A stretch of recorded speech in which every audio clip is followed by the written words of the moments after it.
The employee review area of employee performance allows you the ability to create and tailor specific questions you would like employees to consider and give responses to.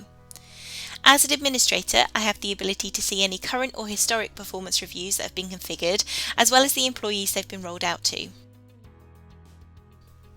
To configure a new review, I simply click on Create New Review, and the wizard will guide me through the process of setting up a new review, including what part of the organisation the review is applicable for.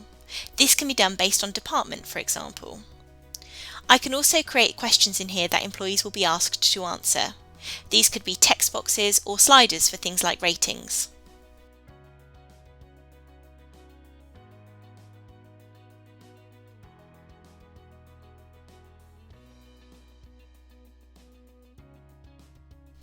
Once configured, the review will be ready for completion by the employees that it has been assigned to. If I log in as a self-service user, I can see the review that I need to complete and simply work my way through it. I can come back to any questions that I need to, but I do have to answer all of the questions before my answers are submitted. Once they're submitted, I can't go back and edit them, but I can of course refer back to them if I need to. Managers also have the ability to review my answers. My manager may well use the answers of these questions to prompt or guide conversations at the employee's next check-in. Performance reviews offer organisations the ability to create tailored and specific sets of questions for groups of employees within the organisation.